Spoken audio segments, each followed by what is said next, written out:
Hello drone racers, this is the FuriBee X215 Pro. You may have seen reviews about this already, but things might have changed. I actually ordered this really early and it took forever to get here. And I've been told some of the components might have changed. So let's crack it open and take a look. So there it is, and here it comes with a really nice looking antenna. Although I've heard once these are covered, they lose a lot of their usefulness. They're not nearly as good. These look like Racer Star 5048s to me. Yeah, they sure do, which I don't mind. I actually really like those props. They're some of my favorites. There's a lot of them in here. It's kind of nice. I guess I have to get them all out in order to get the quadcopter out. Also does come with a Gopro mount. This is a printed mount, and it's does not sound spectacular, but it's probably better than nothing.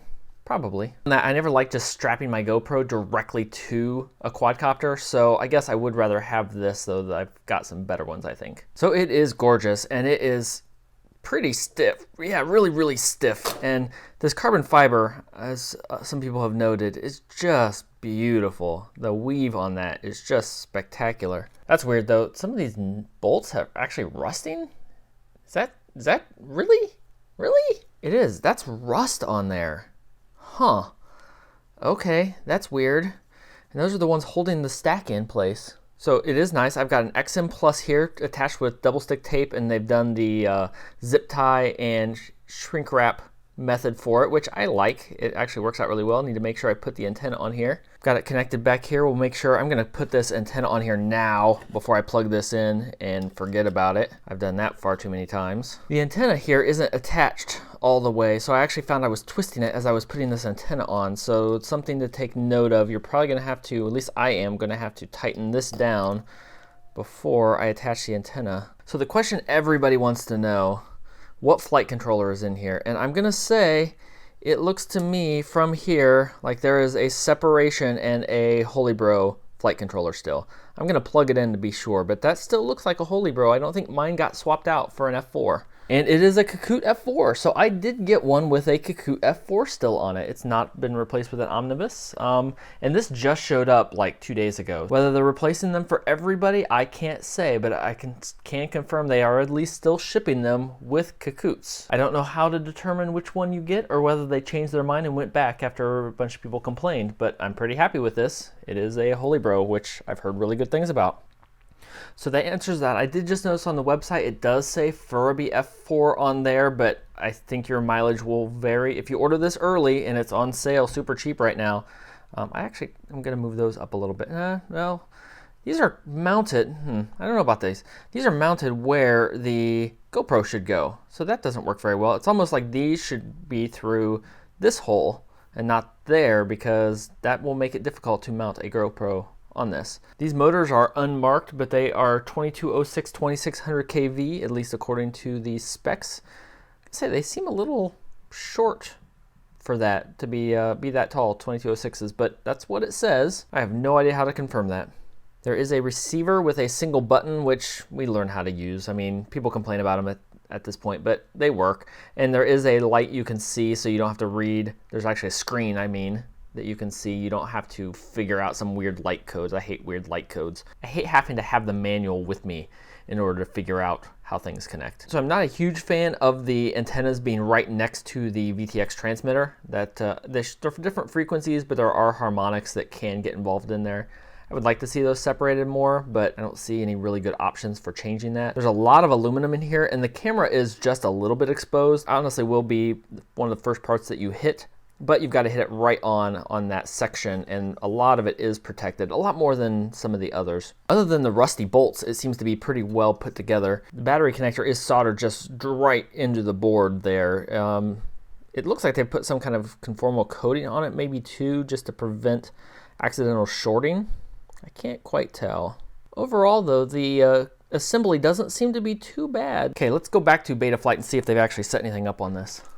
I'm gonna go through and show you my settings now. I've gone back and forth several times. I got it set up with the radio, I got it set up, but it turned out I had a bad battery, the recording screwed up. So I'm gonna show you how I'm gonna test it. I've not updated it, not updated Betaflight as badly as I want to. So here's all my settings. Ports are, I'm on UART 3 with configuration. I did set it to DShot 600 and that is working fine. I set gyro and PID loops to 8000, 8000 because this is an F4, it should be fine.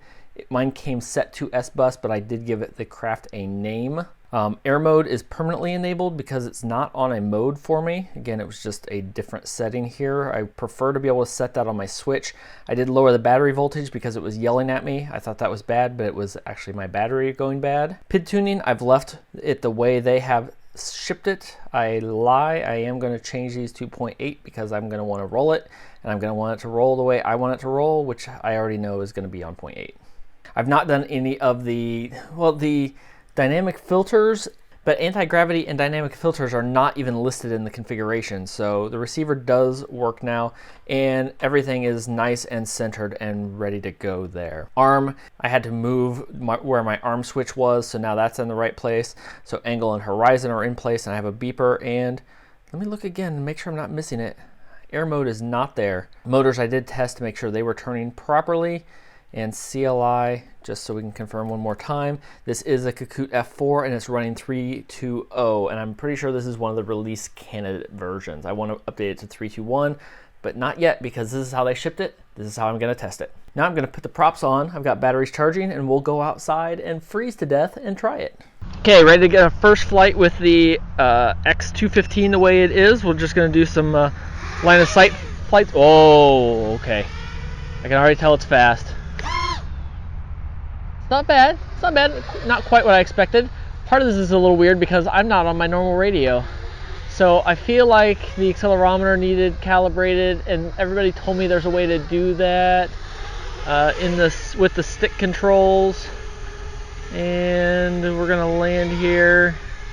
This is why I don't like air mode in acro. See, I can't calibrate it right now because it's not really flat. So we're just gonna fly it. Because in rate mode, it doesn't matter so much. So here's horizon mode. I'm not used to this radio. Oh. Ooh, man, that sounds weird. I kind of like it. I'm not sure what it means. So here's rate mode just to make sure it functions the way it should. It looks really good. All right. Feels fast, feels really fast. I put the green props on it. I don't have any quadcopters with green props, so I thought it'd be fun to try. All right, so we are armed.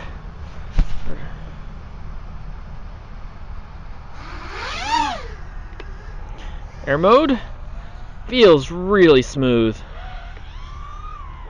So this is a bad battery I'm starting out with. This is just one of my China hobby lines just to test functionality. It's not one of my good racing batteries. Oh man, okay. See, I've been flying so many micros. I'm not used to having this much power anymore. I'm also used to 3.2.1 where I can tell what my individual cell voltage is.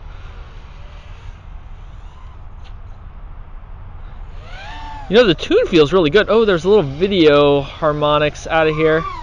Just a little bit though. So I'm killing this battery. I probably ought to bring this in and put one of the good ones on it. Although at low voltage it's fine. Oh man, it floats nicely.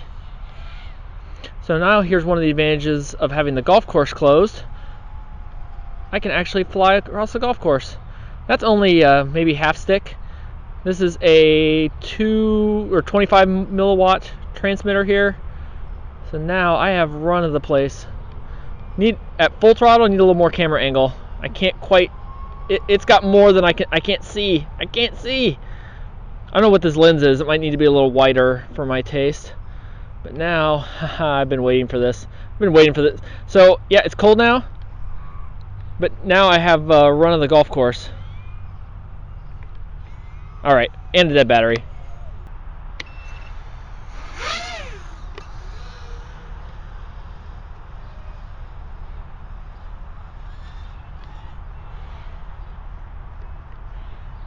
Okay, maybe this isn't a good battery either. Or these are just too much for it at the very least. I would appreciate it if they would just keep this golf course closed for me all the time. That would be nice. It'd be handy. Don't go in the pond though. That'd be bad. Because this is probably going to end up in a giveaway.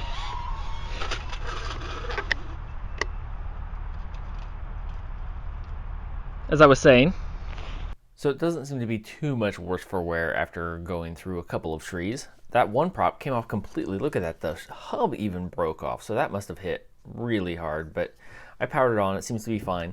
I need to reattach the buzzer and LED. The zip ties for that got ripped off. But it still works too. So it's fine. But I'm not going to fly it anymore because, as I've mentioned a couple times, I'm really not thrilled with the version of Betaflight that's on it. So for today, I'm going to call it a success. I know a lot of people just want to know what guts it's coming with now. So this is what mine came with. Whether it changes in the future, I don't know. But in my next video, I'm going to go through and update this to Betaflight 321, which I'll be much happier with.